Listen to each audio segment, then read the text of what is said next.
Michelle Shapiro, we are so excited to have you back on. And we are going to be talking all about MCAS and histamine today. And if you're listening and you think that has nothing to do with you, please keep listening. Please listen to my story first, because I think it could resonate with a lot of people. So I recently had a baby, and postpartum, I started to experience all these symptoms that I was like, where is this coming from? What's going on? I went to my doctor and she was like, she mentioned something about allergies. She said, maybe take Sudafed. I said, no, I don't think that's it. And I moved along with my life. And then a family member of mine talked to a psychic, which is so random, but stick with me. And the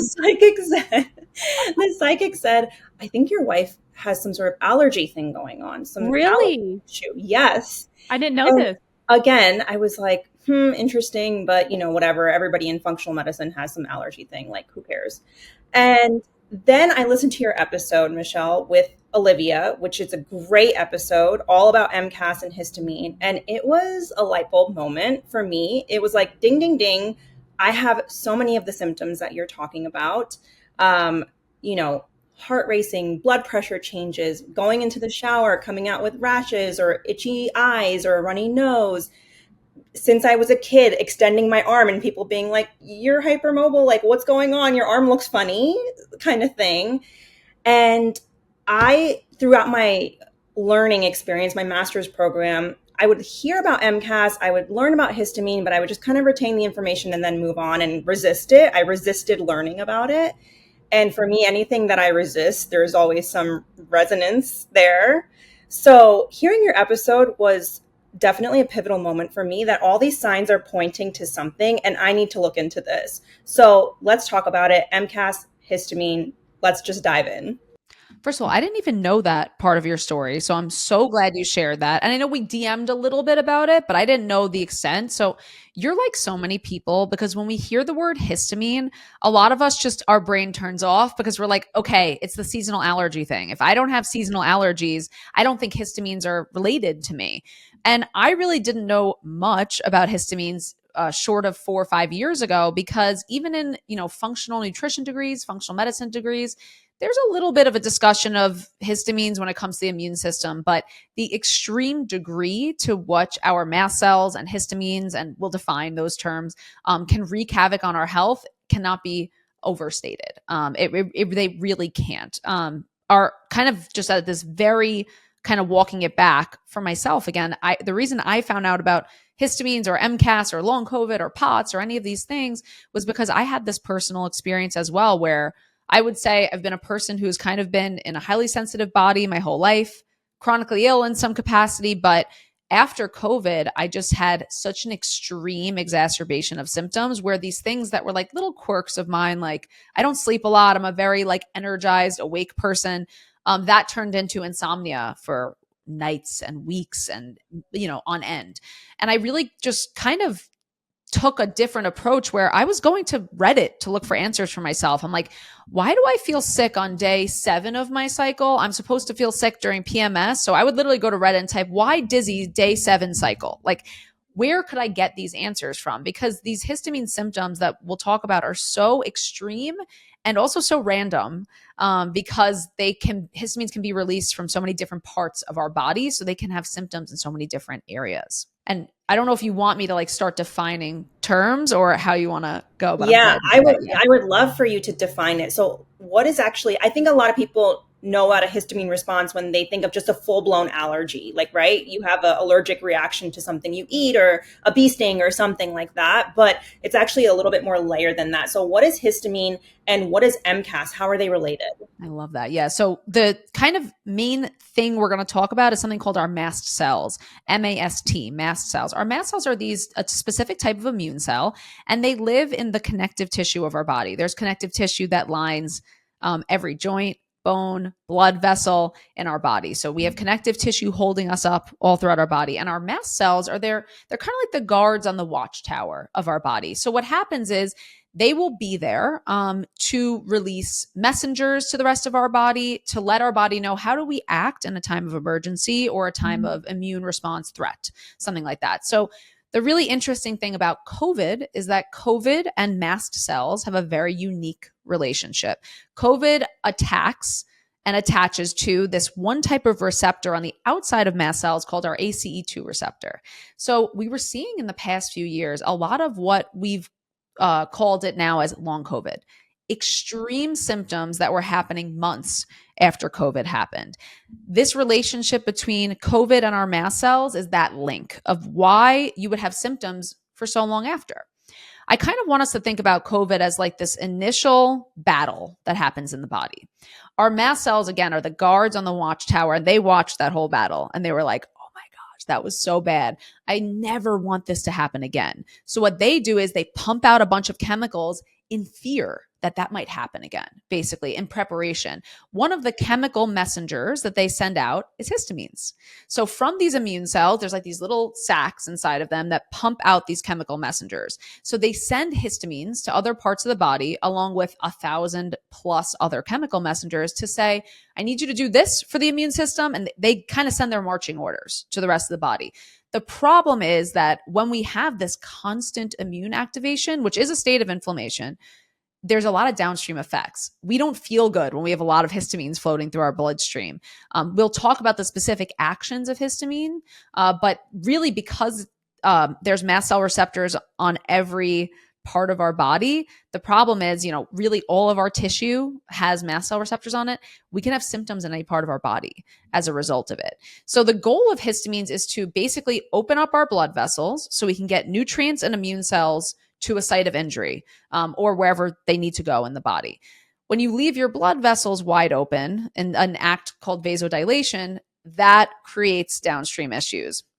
We often see histamines as, again, in seasonal allergies and things like that as part of that inflammatory response. But again, the symptoms can range from your heart racing, feeling dizzy, feeling nauseous, frequent urination, pain, blood flow changes, redness, and skin rashes. There's like hundreds of symptoms that can happen as a result. So when those mast cells are so freaked out after COVID or an infection, they're kind of turned on and constantly waiting for the next thing to happen and pumping histamines throughout your body. So I have a question, just kind of learning about all this and hearing about both of your guys' experiences. Like in Kaya's case, was it some infection that sparked her histamine intolerance? Like I know for you, it was COVID. So if someone's listening and they're like, oh, Michelle's mentioned a few things that resonates, what really triggered it for me? And they're kind of reflecting back maybe on their life and their experiences. It's such a smart question. Yeah. There's a little bit of like a bucket theory. We know about this with stress, right? Like we always think about like,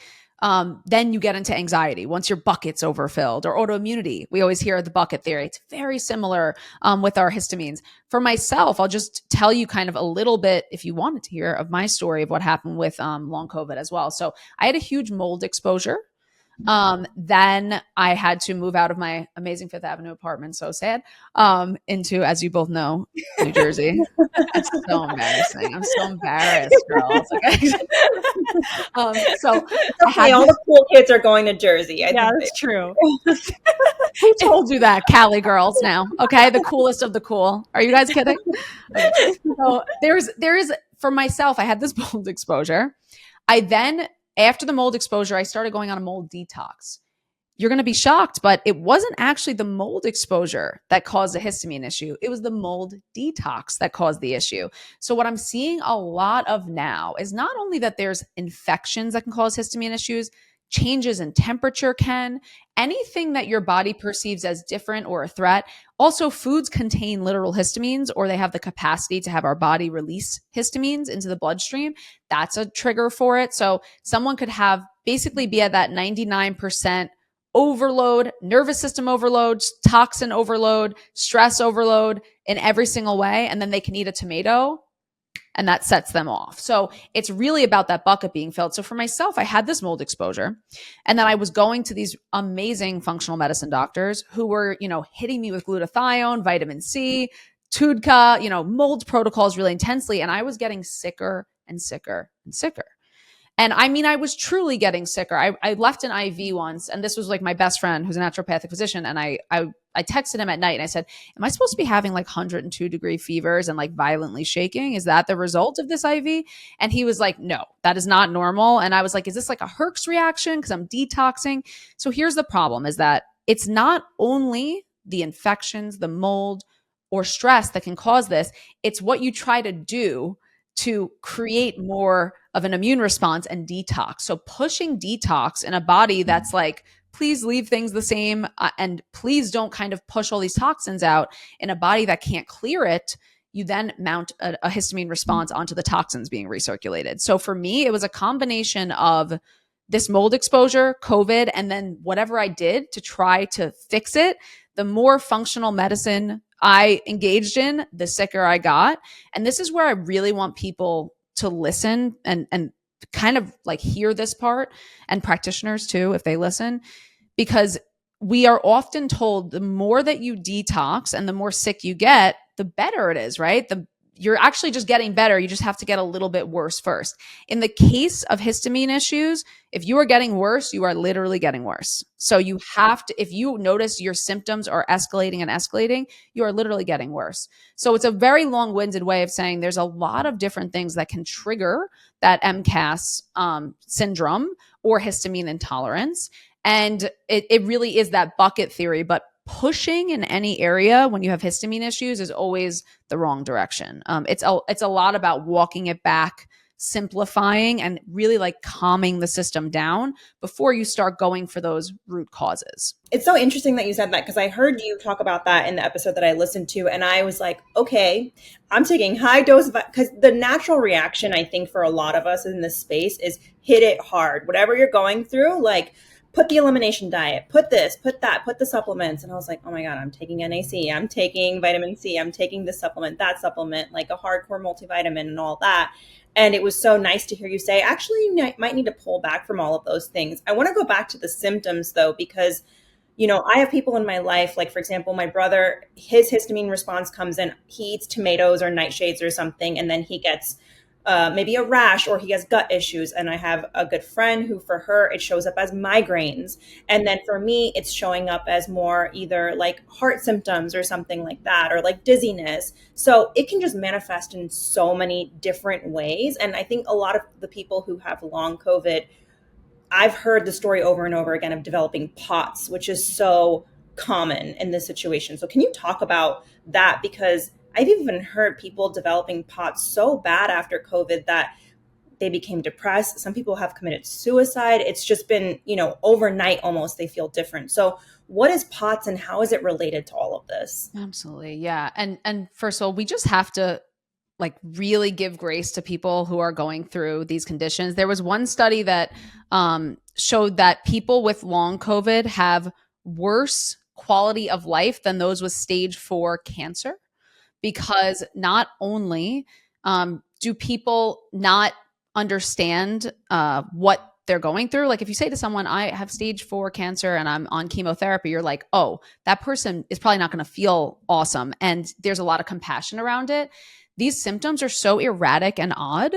There's like no way for people to understand them. So a lot of people are like, just buck up and, oh, you can't go to the doctor and get this figured out. And I'll talk about why these conditions evade medical care for sure too. So defining what POTS is postural orthostatic tachycardia syndrome. You stand up, your heart rate starts pumping, right? Literally you make a postural change and then your heart starts racing.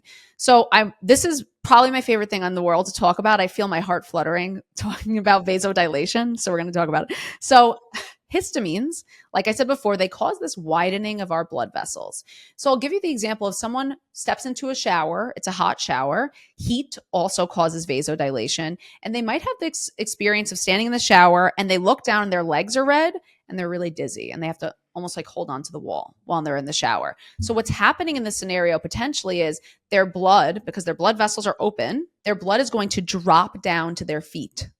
And then their heart doesn't have the blood it needs and their brain doesn't have the blood it needs. So what happens is your heart, oh my gosh, I need blood up here. It starts pumping rapidly. So it's actually because the blood does something called blood pooling in your feet and in other areas, and then you don't have the blood flow to your brain or your heart. So oftentimes the kind of approach with POTS is we got to get the blood pumping. We have to fill your blood up more, like make your blood of a greater volume, get you more blood basically, so that you could kind of fill up those vessels, and then maybe perhaps the appropriate vasoconstriction would happen. So it's really interesting. I think of POTS treatment primarily as like making your body a Go-Gurt tube. So you like wear compression basically on your legs. It squeezes the blood flow up, basically, like if you were to squeeze the middle of a Go-Gurt tube. Same thing. Another recommendation for POTS is to wear like an abdominal binder. It's literally like squeezing so the blood has more pressure on either side. The way that MCAS relates to POTS is that you have this constant vasodilation, constant opening of the blood vessels, and then you don't have appropriate blood flow. Additionally, both our mast cells and, really, our mast cells and our blood vessels are responsive to our nervous system.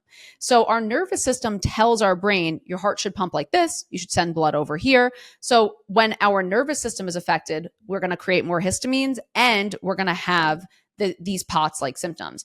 Something really important I want to talk about with POTS is that POTS is a form of something called dysautonomia. Dysfunction of the autonomic nervous system. It's a nervous system disorder. So we often think, when you think of POTS and you think your heart's pumping, where would you go? If your heart's going crazy, go to a cardiologist, right? That's the person you go to. The problem is it's not a mechanical issue of the heart. It's because your brain is not telling your body appropriately where do you send that blood flow.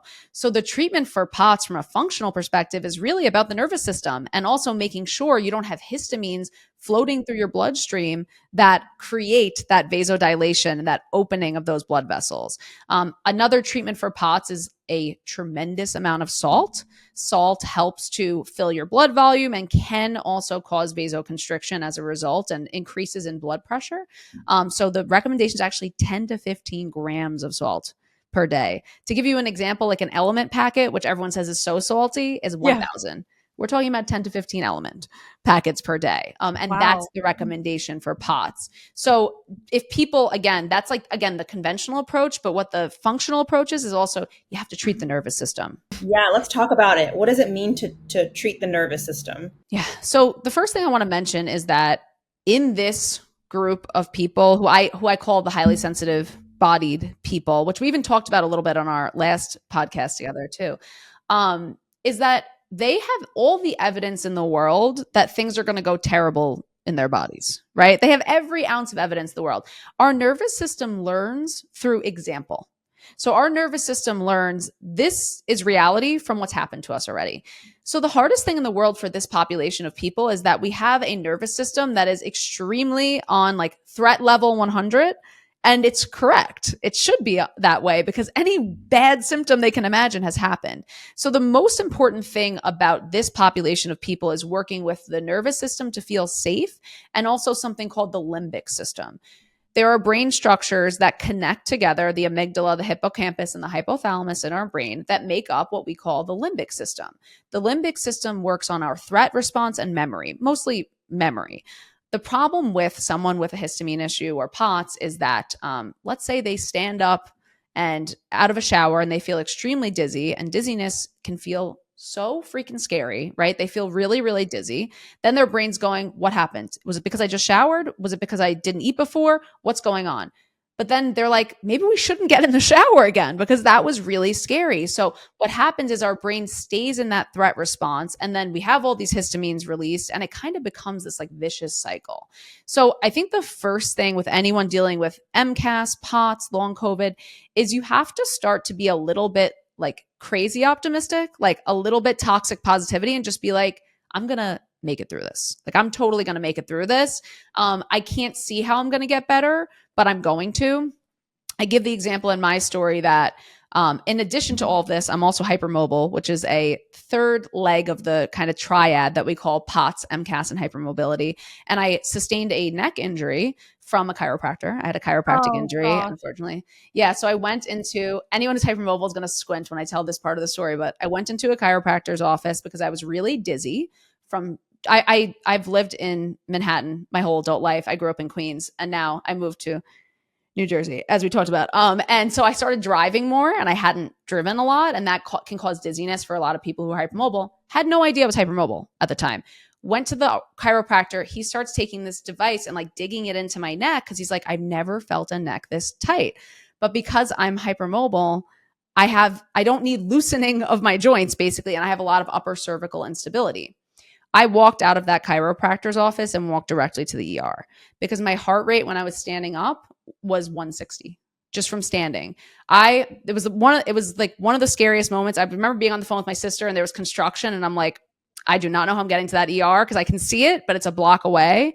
And I really had to wear a neck brace and a back brace for about a year while working on everything. Yeah, it was really severe. My clients at the time will tell you that I would show up to sessions, I would prop myself up against a wall and I would have my neck brace on. And I'm like, you guys, this is how you have to take me. And they're like, we'll take you anyway. It's fine. Just come with the neck brace on. We don't care. But there was a point where I literally couldn't walk because also contextually, we talk about the vagus nerve all the time, right?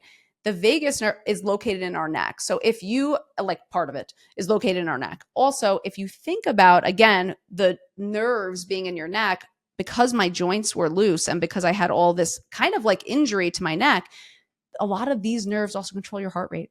So that was the problem, is that I had this injury and every time I would stand up, my heart rate would go crazy. So I remember I would have to lift myself onto a computer chair with my arms and roll myself to the bathroom and then go to the bathroom. And I remember standing up once and I looked in the mirror and I said, you're just never going to make it through this. And then I was like, hey, you're never going to say that again. And I was like, don't ever say that again, because if you say it, it really will be true. So we have to have that moment in all of us where we're like, in addition to all the scientific stuff, it's a very spiritual moment we have to have where we just say like, I'm going to do this. And I don't know how the hell I'm going to do this, but I am going to do this. So from a limbic system perspective, there's actual programs designed for MCAS POTS, chronic fatigue syndrome, long COVID, the Gupta program, Primal Trust, DNRS, all of them are like limbic system and they're brain programs for these conditions. And they're incredible. So if you're doing it at home, I would just think, how do I make myself feel safe? How do I be silly in my level of positivity? And then you can also do those kind of programs, but it's much more than just like putting cold ice on your face. It's about like finding that part of you that knows you can make it through something. My gosh, as you're speaking about it, I'm like, man, I think there's so many people that I know that are going through this. Like maybe my mom, like you kind of mentioned the heart fluttering. We go to cardiologists. It's like everything looks wonderful. So like what is really underneath that? And one thing you mentioned in another interview was something that you called, and you might have got this from someone else, emotional labor. And you mentioned a few examples. I'm like, oh my God, this is me. I am exactly what she's saying. So maybe you can share more about that and maybe, how that kind of impacts, I guess, is it highly sensitive people or? Sure. Yeah. I call them living in a highly sensitive body because highly sensitive person is Elaine Aron's trademarked term and world. Yeah. So HSB versus HSP. But I believe people pleasing is one of the like greatest drivers of chronic illness. Yes, I joke that you could give me any amount of physical labor, but if you had to have me like doing emotional labor, like I will be that person at the party who will talk to like the most obnoxious person the entire time to make sure they're comfortable at the expense of my own physical self. I know you're both like that, honestly. Yeah. I wish I wasn't like that. Exactly. You're both like that, honestly. Exactly. I think that what that position it puts us in when we do the emotional labor of other people's feelings is it takes us out of our own body.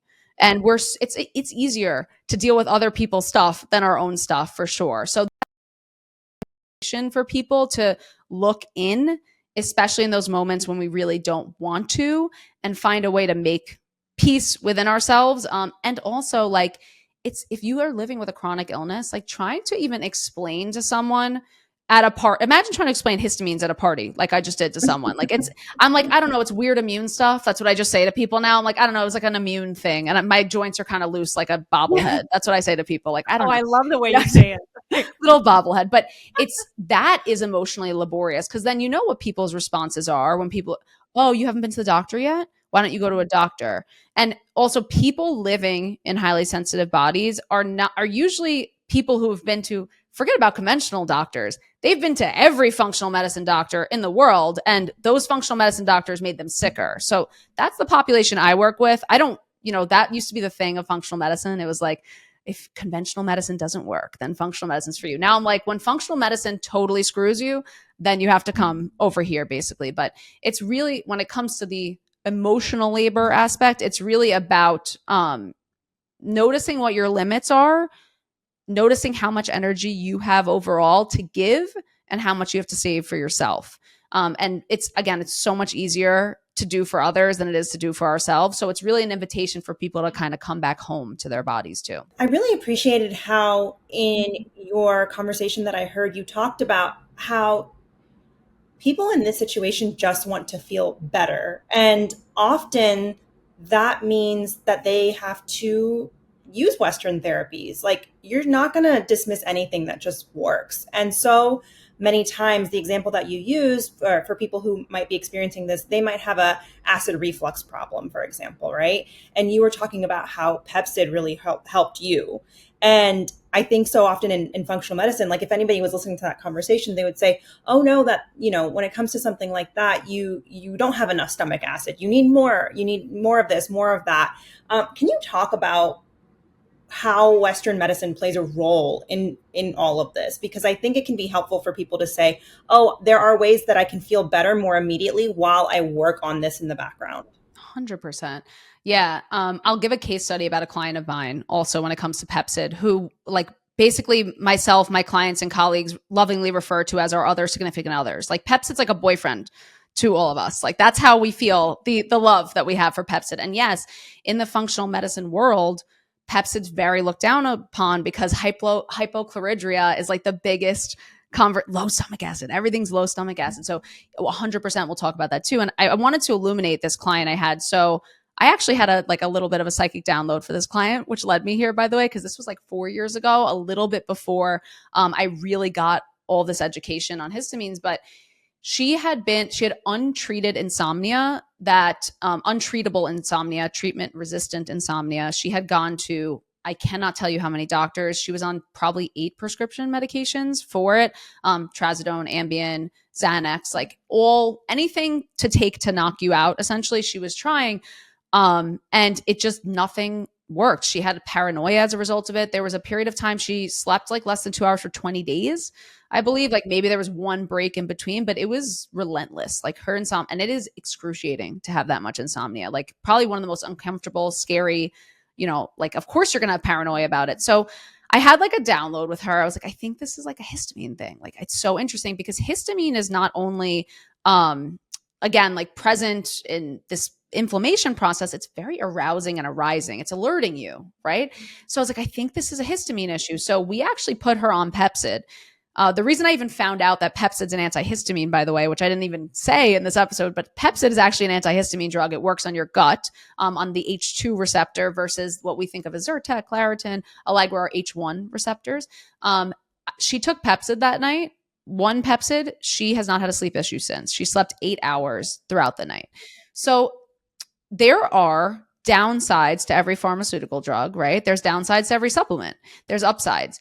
I saw this really cool researcher who I admire posting about, well, why would you want to take antihistamines if it only blocks the symptoms and it just blocks your ability to perceive histamines? I'm like, ever not slept for 21 nights straight? Have you ever tried that? So usually with histamine issues, I will have to use some sort of over-the-counter recommendation in ways of Zyrtec, Allegra, Pepcid, or some combination, because the histamine load is so high. And if the symptoms are so persistent and imagine feeling dizzy freaking 12 hours a day. And then people have severe digestive issues. You have intense muscle cramping, diarrhea. You have violent tremors at night, awake all night. You can't eat certain foods. You don't know what you're reacting to. It's like living in torture. I mean, it's of course, we have to treat the symptoms with histamine issues first. If you try to treat the root cause of histamine issues, or let's say the root cause is mold, you're going to create more of a histamine issue. You have to treat the histamine issue first. And this is where I do see a lot of functional medicine doctors going in the wrong direction and causing extreme reactions in their clients. Once a histamine has been released, it can live in your bloodstream for up to 3 months. So if you have histamines in your bloodstream at huge levels and you're experiencing symptoms from them, without blocking the symptoms, you're just going to have the symptoms for months and months at a time. And if it's driving someone to, they're studying Pepcid for those with suicidal ideations. I mean, it's being studied in a lot of mental health cases. So, in addition to, yes, we do need stomach acid, but there has to be a cost benefit analysis here. And also the less your body's experiencing and sensing histamines, the less it's likely to produce. So when we eat a high histamine food and get that reaction, your body actually sees the histamines and then produces more histamines as a result. Very weird of the body to do that. It's like, do less. We already have enough, but it's kind of like a perpetuating cycle that you have to like crack into sometimes. So it's not that everyone needs pharmaceuticals, but a lot of people with drastic histamine issues do. And it doesn't mean forever. I haven't taken antihistamines in 6 months. Yeah. So it's like, I was on them for 3 years. I'm off of them. And if someone does have low stomach acid already, and something I'll mention too is that histamines and stomach acid have a direct relationship. More stomach acid you have, the more your body releases histamines. So they are released in proportion to each other. So people with histamine issues will often have acid reflux as well. So it's my suspicion that people who have histamine issues are actually overproducing stomach acid more than underproducing. But if you're taking Pepcid and then you notice more acid reflux, it might mean that you have too low of stomach acid anyway. And that might be true. However, we have to take the cost benefit analysis. And there's a lot of supplements, and I'm sure we'll talk about them too, and different directions we can go to help the body clear histamine, block histamine production, loads of directions. But if you need over the counter, like that is, by the way, functional medicine should be all tools are welcome. We don't do it just to be cool and biohacky, like cut out tools. Like anything that helps someone is welcome as long as we weigh the long-term impacts. I have a random question. Are there any labs that can like identify these histamine intolerances? Yeah, it's a great question. So it's not, there are labs you can measure like serum histamine, you can measure tryptase or any of these other kind of mediators that get sent out. The problem is histamine doesn't like live in our serum. Often it's like, remember, it's like in our mast cells. That's where it's mostly stored. So a really gold standard way, like a really good way we can measure for mast cell activity is you can biopsy during like an endoscopy, colonoscopy. You can biopsy mast cells, and also they can biopsy your skin for mast cells. So that's the best way because you can see the mast cell activity from that. Super interesting. Yeah, that's so interesting. I didn't know that. I feel like I come from a long line of highly sensitive bodies. It's just like generationally in my family. My mom in particular, I think she passed that down to me and my brother. And for her, what Drew's comes up a definitely lot, HSB, by the way. oh yeah, I know for sure. And my mom is very, very sensitive. And something that she talks about a lot is she doesn't like being sensitive. She doesn't want to be sensitive. She finds like, why is the rest of the world like they get to do whatever and they get to experience whatever and I don't get to do that? For example, that could look like in my case, if I fly, I'll have weird reactions, or if I sleep in a funny place, or for my brother, if he goes near a Sephora or something, right? Like all of these triggers can come up. And I've kind of found it to be a little bit more of a superpower now, but I know for people in my mom's case, like they're older, maybe they're more in their ways, it can feel really limiting. So when it comes to this, I think often people think about like the low histamine diet, right? Which eliminates a lot of foods and it's pretty challenging. So if somebody's kind of going down this path where they're like, this is resonating with me, do they need to eliminate all of those foods? Like what steps should they take? Because it can feel very jarring at first. Yeah. So let's talk about that low histamine diet, by the way. So this is the weird thing about histamines. Things that are healthy make people with histamine issues feel really sick.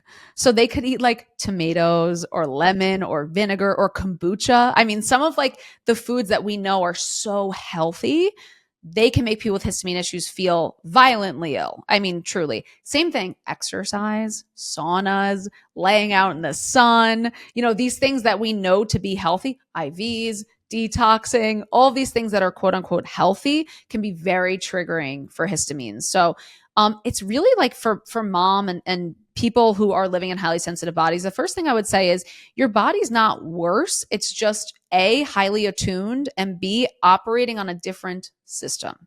So you have to learn your system. For instance, I can eat, I can eat lemons. I have no problem. But if I eat like a pickle, which is very, very sad for my New York Jewish heart, I will get very, very sick. Like it's a staple, honestly, in my family, pickles. Like we have pickles all around. And for me, I get quite ill from them. So that's just my game, right? So I know if I want to eat a pickle, I have to take maybe like a Dow enzyme or a supplement before I eat a pickle.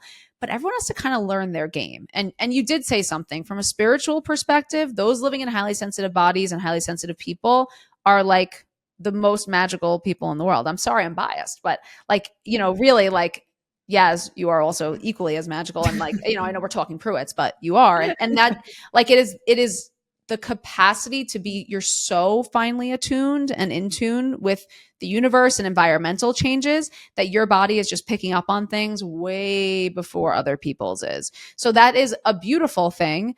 And we also don't have to be like fake and be like, yeah, this is so awesome for me to eat a tomato and be like violently ill for a week and have fevers. Like, yeah, this is great. But if we can use it as a roadmap to understand our own patterns and understand our own bodies, it opens up doors. So the most important thing with an HSP is you have to know yourself. Right. So that's what I did in the beginning. I was like, let me journal and this is what I do with clients in our initial session. I'm like, I want to know if you're dizzy. I don't want to know what dizzy means. I want to know the exact minute of the day you're dizzy. I want to know, is it on your right side a little more? Does it feel like heaviness or lightness? Does it feel like you're going to pass out? You're going to throw up? What is dizziness to you? So get to know your symptoms. So now for myself, like I always felt very like anxious on day like 7 to 9 of my cycle. And I was like, what is that? Why would that be happening? Well, estrogen, and this is your guys' world completely, estrogen and histamine also have a direct relationship. So the higher estrogen is, the higher histamine is. So normally people would go to their gynos and be like, I feel anxious. They wouldn't even bring up the anxiety. They'd be like, I feel fine during PMS, but then you're missing that like critical piece. So I would almost like on a day 1 to 30 basis, right? Like symptom here, and get to know your things. Everyone's different. I do notice patterns. I do notice on days 6 to 14 of the cycle that women will have an increase in those histamine symptoms like anxiety, sleeplessness, and things like that, maybe even the rashes. And then when estrogen spikes again in the mid-luteal phase around day like 19 to 21, so 1 week before their cycle starts around, I notice those happen again. So now when I get that weird anxious feeling, I'm like, oh my gosh. I look at my calendar. Oh, it's day 7. Okay. I know what's going on. Let me drink some nettle leaf tea. Let me do things that'll just help to bring my histamines down so I can prepare. And then over time, when you train your nervous system, train your mast cells to not react as much, it's the whole point is the baseline gets better and better and better. So it's about building resilience through self-reflection. And really getting to know yourself. Like I would not give a huge talk or something on day 21 of my cycle. Like I'm just not going to, because I know I'm going to get really worked up during that. I just know that about myself. And even if I could, I don't want to challenge my body. It's about, challenging yourself to look inwards and sit with yourself, but not about pushing yourself. A low histamine diet is like extremely restrictive, one of the most restrictive diets ever. And because of the lemon and vinegar part of it, you can't really eat in restaurants if you're on a strict low histamine diet. So what I generally have people do is find out what are your heavy hitters? What are the things that are really affecting you? And then yes, you can do a short-term elimination, but also you can, again, add making a DAO enzyme. You can take DAO, which helps to break down histamine in the liver, or you can take an extra antihistamine or something, or you can take ginger or butterbur or quercetin or any of those things that help with that histamine response to help support you. But it's like you have to know what your game is, basically. I love what you were saying is like you take an inventory of your life for 30 days and you see what impacts you. And Kay, I kind of like going back to how your mom thinks and even seeing how Drew manages these things and you as well, Michelle. It's like there's no judgment around it. Like it's tough when you start comparing yourself. Cause I sometimes get into that place, kind of like what you mentioned, Kay, about your mom. Like, why am I so sensitive? Why can't I do this like that person? And living with Drew, who, he's sensitive to different things.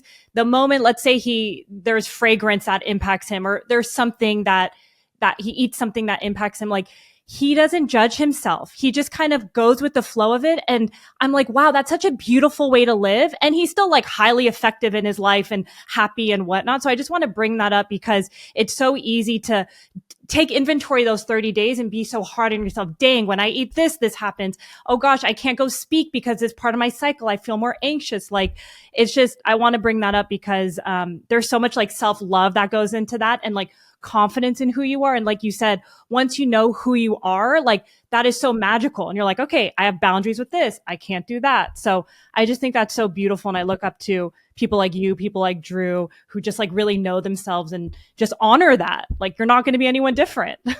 Yeah, I'm like the person, like, you can see me on an airplane. I'll have both neck braces on stacked on top of each other. I'm in my compression socks. Like, I'm not going to play. I don't know if it's I don't know if it's also like the New York in me, but I'm like, we just like being a freak and being unique in New York is such an asset. So I'm like happy that I grew up in that. I'm so grateful I grew up in that environment too. Like, I'm not going to get sick to look cool with someone else. Like, I'm definitely not going to do that, except it's the emotional labor piece. I will literally lay my life on the line for another person to feel comfortable for even a minute. So that's not even a question. Like, but the worst people, I'm like, then I leave the situation. I call Kay. I'm like, why did I do that? I made this person feel so amazing, and I just got heavily impacted. No more Yasmin boundaries. Like, you better stay home, Yas. That's my only answer. I do, Michelle. I'm like, maybe I can't go to certain things anymore. I don't know. Even someone who's working in a space, like a waiter, for instance, forget about it. Wait staff, I'm so locked in. I don't eat gluten. I don't eat like a lot of, I'm like annoying with how I eat. And like during the specials, I'm like, yes, tell me everything. Yes. Oh, right during the special. Oh, that sounds so. Haven't eaten that food in 25 years. We'll never eat it. Not even a thought in my head. I'm like, oh, sounds pretty good, huh? Looking at everyone at the table, like there's no way I'm eating it. But yes, exactly. And I think, it really comes down to like, be a freaking freak, be weird, be whatever your body is. If your body's going to be that way anyway, the quicker you embrace it, the quicker you can get through those things. Like, yes, sometimes it's worth it.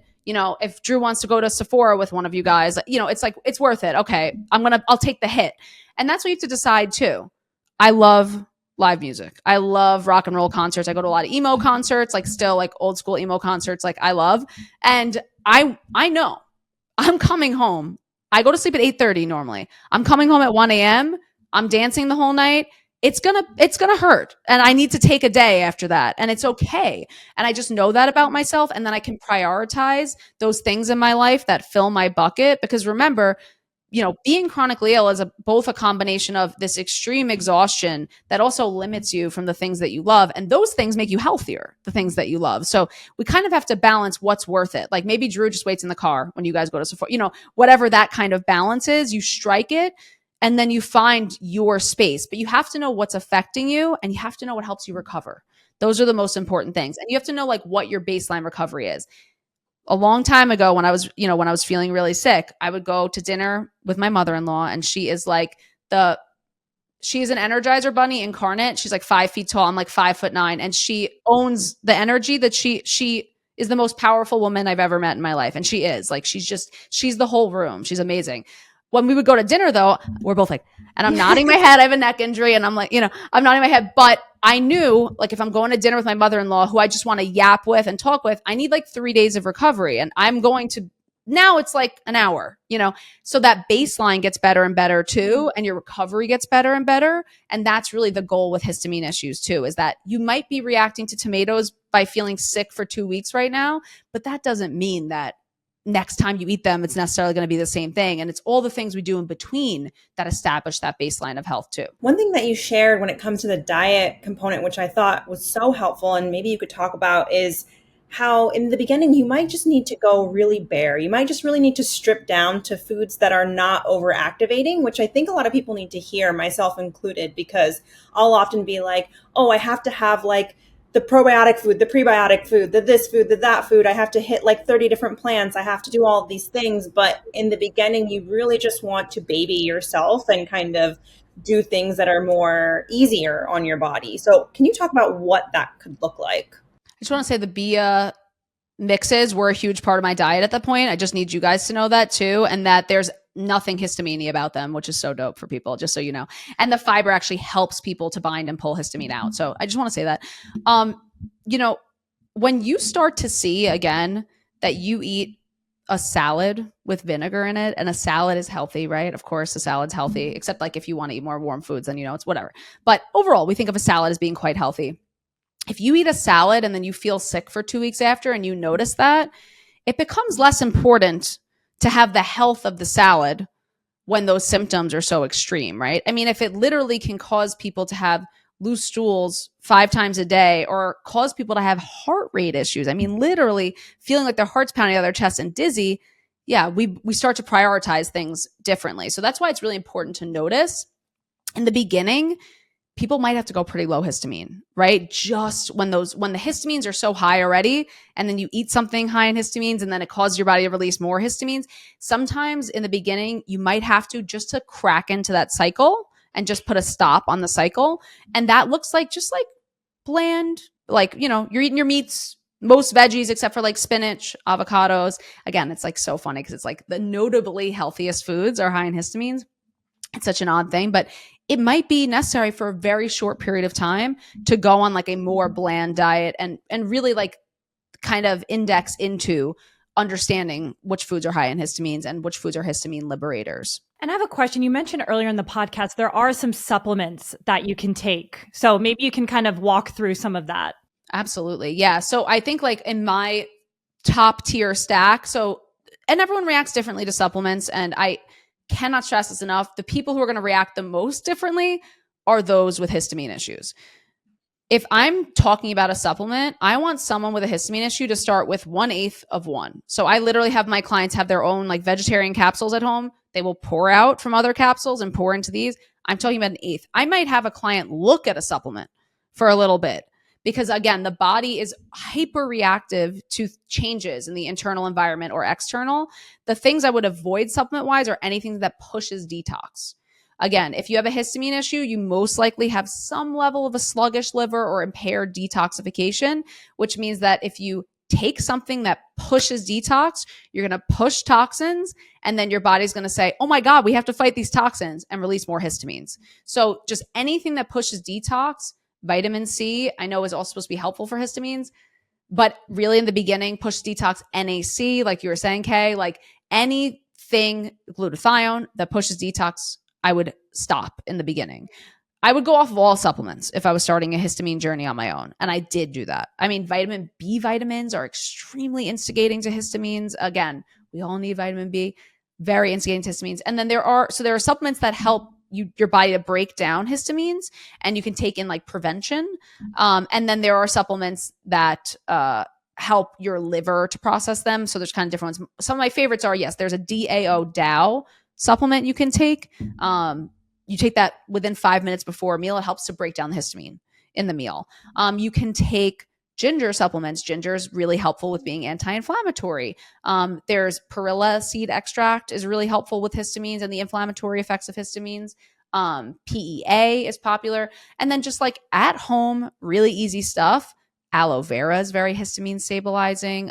Nettle leaf tea, which I'm sure you guys already talk about from a hormone perspective, I'm sure has come up as well, is incredibly helpful. And then marshmallow root extract, I have people put that into their nettle leaf tea, but when it's cooled off a bit. And then anything that also helps your nervous system is going to help. So when I think about people like working on the nervous system, they talk about like cold therapy for their vagus nerve, humming and things like that. I literally like supplements that like physically bring that sizzle of your nervous system down. So like GABA, I find incredibly helpful. L-theanine, especially before bed, the two of those together. I love passion flower also. Amazing. You kind of make like a big bottle of it and just sip it throughout the day. So anything that helps your body to calm down and feel safe is also really productive as well. I know we're running up on time here, but I want to talk about just one more thing to kind of end us off, because it's the thing I'm most passionate about when it comes to chronic illness is the kind of psychosocial, emotional component of something like histamine intolerance or MCAS. You talked about people pleasing. We talked about how this is ultimately a issue with the nervous system. Have there been any other patterns that you've seen when people are struggling with this, when it comes to just the emotional and the psycho and the spiritual component? Yeah, these are a lot of my HSB clients are like, they are the doers. They are type A, doer, get it done type of people. And the problem with MCAS is that it's a spiritual dilemma of people who eagerly want to push solutions and people who have to sit and be patient and slow down. So it's definitely people who want to go and fix, and their body needs them to do the opposite. Everything about MCAS is working against what your body wants to do. I have to be honest with you. It's really like that. You want to eat these healthy things, take your supplements, go for a run. You know, it's like all these things. It's like your body's inviting you to literally do the opposite of what you want to do. So I do see that in my clients. I would also say that a lot of people with histamine issues are people who have been historically chronically ill and then kind of reached an impasse and went into like a different level of sickness. And I've seen that a lot. Although I have seen a lot of people who've never been sick a day in their life who also suffered with long COVID as well, which in 2022, they were doing statewide surveys to see, and there was estimated that about 30% of the US population had long COVID. So we're talking about like millions and millions and millions of people who are having this. So it wasn't just, but we're all kind of chronically ill. So I don't know, I don't know. It's like a lot of us are, but I would say that's a personality trait I see in these people. They are people who are very generous, high emotional labor for other people, highly attuned to other people's needs, constantly ignoring themselves, and they are very go, go, go. And again, these are generalizations, but I have worked with hundreds of MCAS clients. So I do see like some patterns, usually very, very high functioning, very like high executive functioning. And they could get to the point where they're like, feel like they don't even remember their names. Like their brain fog can be so severe. So it is a spiritual crisis. And this kind of like on this really high woo woo level, there's like, we're becoming incongruent with the way that we're living our lives in ways of the environment. MCAS is like a representation that the human body is not supposed to exist in the way that we're living. And so we're not used to, then we become not used to the sun. We can't even tolerate the sun. We can't tolerate the cold. We can't tolerate these changes in our environment because we're becoming so incongruent with the world. So a lot of MCAS is about like becoming human again and like slowing down and touching base down into what you need. And I can't express enough, like slowing down. And then Yaz was mentioning like how Drew embraces that like inner freak part of him that I love, where he's like, no, I can't go to Sephora. Like, are you kidding me? Like, I'm going to feel sick. I think that's a huge part of healing with MCAS is just like finding that inner weird in you and that inner like, oh, that's so Michelle to do that. That's so Kay. That's so Yaz to do that. Finding that inner you again, because chronic illness can strip us of our identity. It can make us feel like we aren't people, we just are our symptoms. So it's just about like learning your weird quirks. And then I don't know, this is like not an appropriate phrase to say on a podcast, but I'm going to, but it's like finding that dog in you, kind of like finding that fight inside of you and reinvigorating it after you've been like hopeless and freaking battered by symptoms and everything. But finding that in you is like essential for healing. And you really can't take no for an answer. So in those people who are type A, they have it. I know that they have. Everyone has that dog in them, but I know they have it because I've seen it. It barks at me when they say they want to take more supplements, and I say I can't let them. I'm like, less supplements. They're like, more supplements. I'm like, no, we can't. We can't take them. Sorry. Yeah. Oh my gosh, Michelle, this is so amazing. I think it's going to help a lot of people who are feeling like, what the hell am I going through? So I can't wait for our next conversation is all I'm saying. Yeah, me too. It's my favorite podcast ever. So fun. Oh my God. Thank you guys so much.